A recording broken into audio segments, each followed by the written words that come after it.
नमस्कार। अब हम चलते हैं हमारी कहानी के अगले भाग में, जिसका नाम है बड़ा वीर कौन। अभी तक आप जो आपने पिछले भाग में सुना था, अब उसके आगे की कथा सुनिए। एक बार जब राजा प्रजा का हाल जानने के लिए उद्देश्य से रात को महल से बाहर निकला, तो उसने कहीं दूर से आती हुई किसी स्त्री के रोने की आवाज सुनी। उस आवाज में बहुत दर्द और करुणा और दुख से भरी हुई थी। राजा को बड़ा आश्चर्य हुआ। उसने सोचा कि मेरे राज्य में ना तो कोई सताया हुआ है, ना ही कोई दरिद्र है और ना ही कोई दुखी है, तो फिर ये स्त्री कौन है?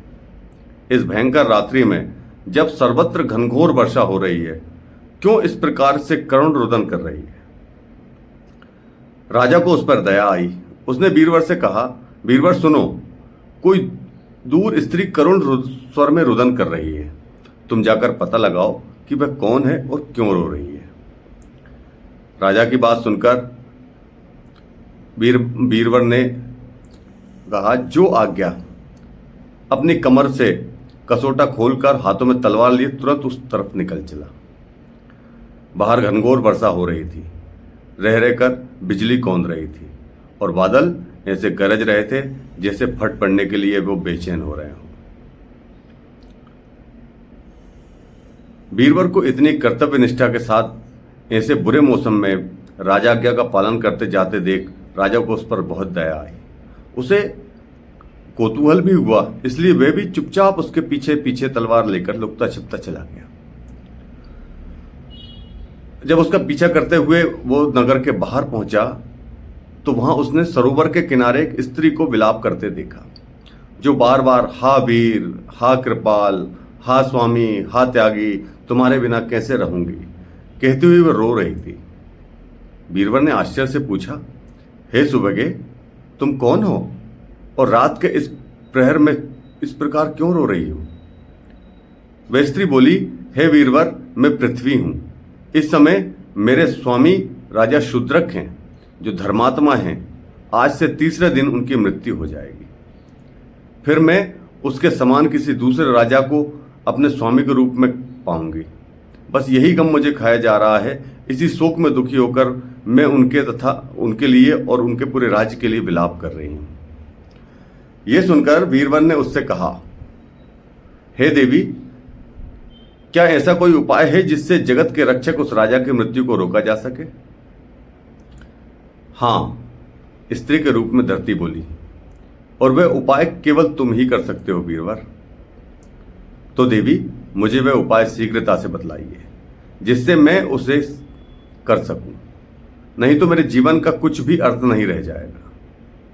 यह सुनकर पृथ्वी ने कहा, वत्स, तुम्हारे समान वीर और स्वामी भक्त दूसरा कौन है? अतः तुम राजा के कल्याण का उपाय सुनो।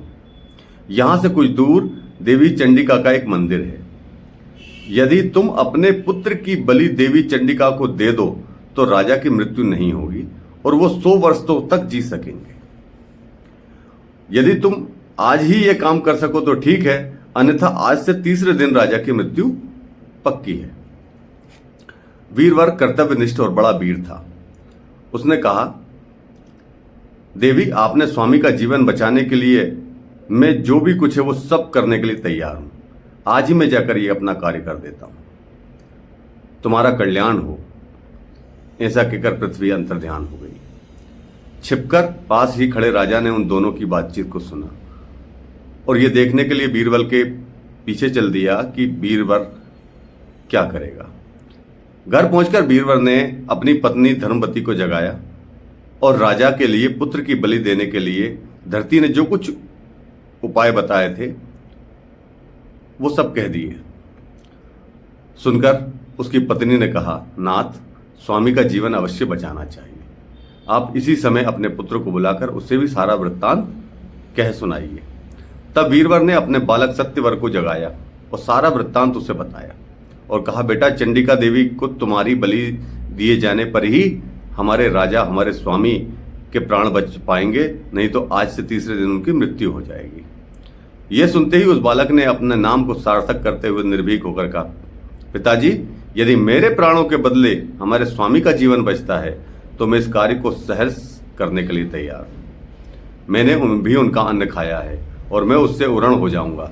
अब तुरंत मेरी बलि का प्रबंध कीजिए जिससे मुझे शांति मिल सके। सत्यवर के ऐसा कहने पर वीरवर ने कहा, बेटा तुम धन्य हो और तुम सचमुच ही मेरे पुत्र हो, मुझे तुम पर बहुत गर्व है। वीरवर के पीछे पीछे आए राजा ने ये सारी बातें सुनी और उसने सोचा, अरे ये तो सभी एक से एक वीर है। मुझे तो लगता था कि वीरवर ही वीर है, लेकिन उसकी माँ उससे भी बड़ी वीर है, जो अपने पुत्र की बलि की बात सुनकर भी हिचकिचाई नहीं, और जिसकी बलि दिए जाने हैं सत्यवर की, वो तो और भी बड़ा वीर है कि खुद मरने वाला है, स्वयं मरने वाला है, लेकिन फिर भी तुरंत तैयार हो गया है।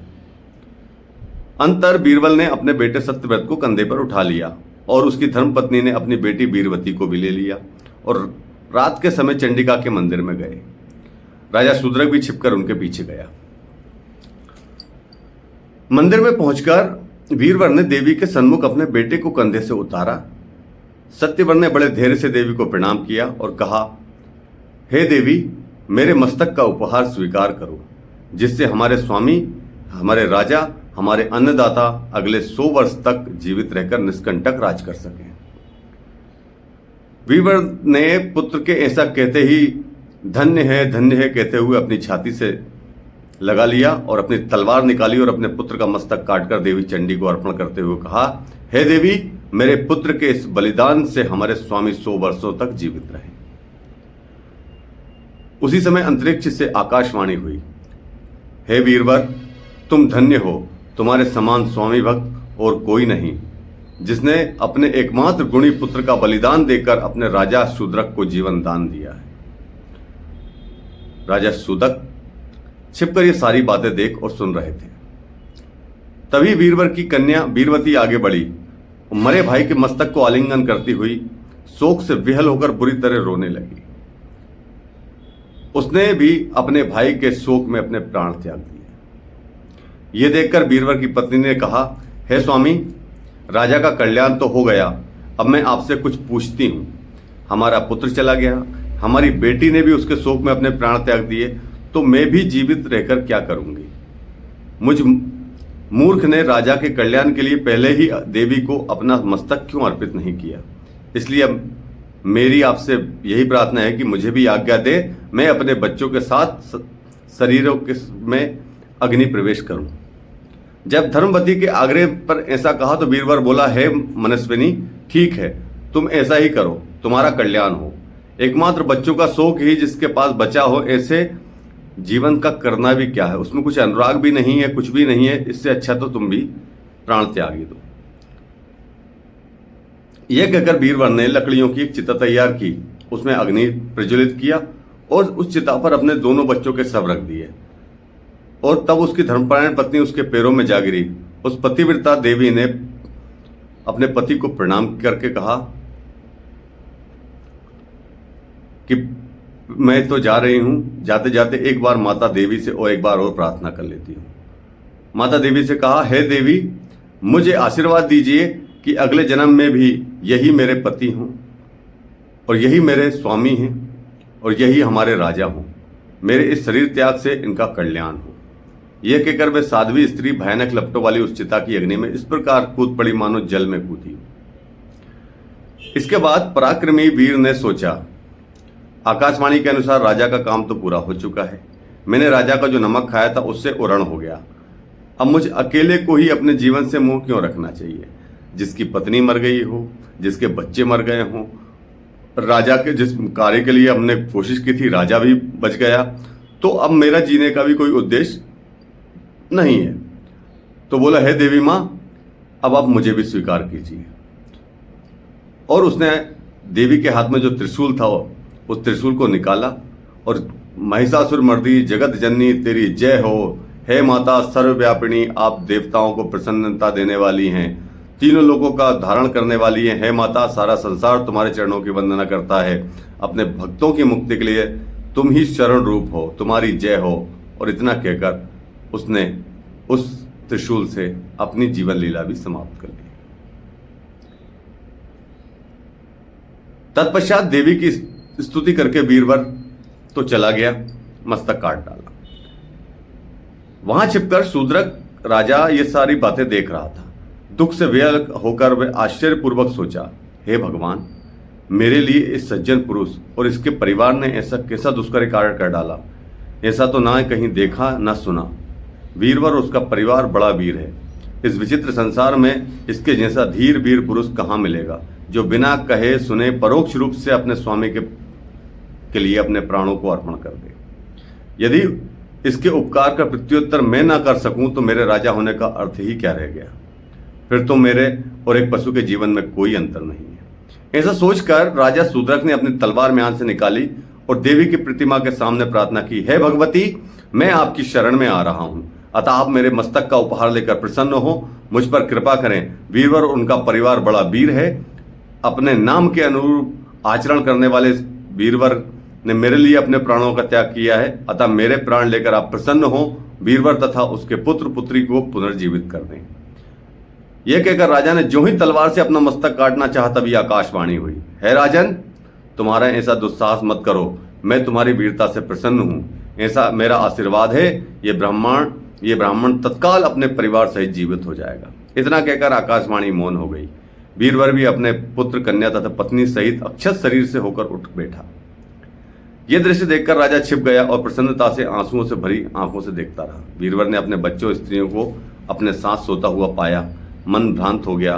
वीरवर ने अपनी पत्नी और बच्चों को अलग अलग ले जाकर पूछा, तुम लोगों को आग में जलकर भस्म हो गए थे, फिर जीवित कैसे हो गए? मैंने भी अपना मस्तक काट डाला था, मैं भी जीवित बचा हूं। ये मेरी भ्रांति है या देवी ने सचमुच हम पर कृपा की है? वीरवर ने के ऐसा कहने पर उसकी पत्नी तथा बच्चों ने कहा, पिताश्री, हम सचमुच जीवित हो गए हैं, ये देवी का अनुग्रह है। यद्यपि हम अभी तक ये बात जान नहीं पाए। वीरवर ने भी ऐसा ही समझा कि ऐसी ही बात है। उस पर उसका काम पूरा हो चुका था, अतः वह अपनी पत्नी और बच्चों को लेकर घर लौट आया। घर पर स्त्री और बच्चों को छोड़कर उसी रात पहले की तरह राजा की ड्योढ़ी पर पहुंचा। अपनी नौकरी मुस्तैदी से करता रहा। यह देखकर राजा शूद्रक भी अपनी आंखों में बचाकर अब फिर अपने महल की छत पर जा पड़ा। वहां से राजा ने पुकार कर पूछा, ड्योढ़ी पर कौन है? वीरवर ने कहा, स्वामी, यहां मैं हूं। आपकी आज्ञा से मैं उस स्त्री को देखने गया था, पर वो मेरे देखते ही गायब हो गई। वीरवर की यह बात सुनकर राजा को बड़ा आश्चर्य हुआ, क्योंकि उसने तो सारा हाल अपने आंखों से देखा था। और वह सोचने लगा कि यह कैसा मनस्वी पुरुष है जो धीर, वीर और समुद्र के समान गंभीर है। अभी इसने जो कुछ किया उसका एक शब्द भी अपने मुंह पर नहीं लाया। धन्य है वीरवर, ऐसे वीर पुरुष सौभाग्य से ही किसी किसी को प्राप्त होते हैं। इसी तरह की बातें सोचता हुआ राजा चुपचाप अपनी महल की छत से उतरा। बाकी की रात उसने अपने अंतपुर में जाकर बिताई। सवेरे वीरवर राज दरबार में राजा के दर्शन करने गया। उसने अपने कार्यों से प्रसन्न राजा ने पिछली रात का सारा विवरण अपने मंत्रियों को कह सुनाया। सुनकर वे सभी आश्चर्य के सागर में डूब गए। राजा ने प्रसन्न होकर वीरवर तथा उसके पुत्र को कर्णाट का राज्य दे दिया। राज्य पाकर अब दोनों समान वैभव वाले, एक दूसरे का फल चाहने वाले बन गए। इस प्रकार राजा शूद्रक तथा वीरवर दोनों सुखपूर्वक रहने लगे। बेताल ने यह अद्भुत कथा सुनाकर राजा विक्रमादित्य से पूछा, हे राजन, यह बताओ कि उन दोनों में बड़ा वीर कौन था? जानते हुए भी यदि तुम नहीं बताओगे तो तुम्हें पहले की तरह ही श्राप लगेगा। यह सुनकर राजा बेताल को उत्तर दिया, हे बेताल, इन दोनों में राजा शूद्रक ही बड़ा वीर है। बेताल बोला, राजन, सबसे बड़ा वीर क्या वीरवर नहीं था? उसने तो स्वयं राजा के कल्याण हेतु अपना मस्तक काट डाला, फिर उसकी पत्नी, फिर उसके बच्चे, सबका बलिदान दे दिया। उसके पुत्र बस सत्यव्रत ने भी कौन सा कम वीरता का काम किया? वह भी बड़ा वीर था। राजा के कल्याण हेतु उसने भी सहर्ष मां चंडी को अपना मस्तक अर्पण कर दिया। वह बालक होते हुए ने पर भी वीरता की पराकाष्ठा हो गया, और तुम शूद्रक को सबसे बड़ा वीर कह रहे हो, क्यों? बेताल के इस कथन पर विक्रमादित्य बोला, हे बेताल, ऐसी बात नहीं है। वीरवर निश्चय ही बड़ा वीर था। वीर का जन्म ऐसे कुल में हुआ था जिसके बालक अपने प्राण, अपनी स्त्री और अपने बच्चों को बलि देकर भी स्वामी की रक्षा अपना परम धर्म मानते हैं। वीरवर की पत्नी भी कुलीन वंश की थी, पतिव्रता थी। वह पति को ही अपना एकमात्र देवता मानती थी। पति के मार्ग पर चलने का अतिरिक्त उसका कोई दूसरा कार्य नहीं था। उससे उत्पन्न सत्यवर भी उन्हीं के समान था। जाहिर है, जैसी सूत होगा वैसा ही कपड़ा होगा। लेकिन जिन चाकरों से राजा लोग अपना जीवन की रक्षा करवाते हैं, राजा शूद्रक उन्हीं के लिए अपने प्राण त्यागने को तैयार हो गया। अतः उन सब में वही विशिष्ट और बड़ा वीर है। राजा का उत्तर सुनकर कि बड़ा वीर कौन है, बेताल अपनी माया के द्वारा अचानक उसके कंधे से उतरकर फिर गायब हो गया और पुनः अपने स्थान पर जा पहुंचा, जहां राजा विक्रमादित्य भी उसे लेने के निश्चय करके वापस पहुंच गए। राजा विक्रमादित्य को लाने के लिए पुनः शीशंपा वृक्ष पर के नीचे पहुंच गया। उसने बेताल को उतारकर अपने कंधे पर डालना कर चलना शुरू किया। बेताल ने राजा विक्रम को फिर से कहानी सुनाना शुरू की और वो कथा थी सोम प्रभा, जो हमारी अगली कथा होगी। अगर कहानी आपको कैसी लगी हमें कमेंट करके ज़रूर बताइए और ऐसी रोचक कहानियों के लिए हमारे इस चैनल को सब्सक्राइब कीजिए। जय श्री राम।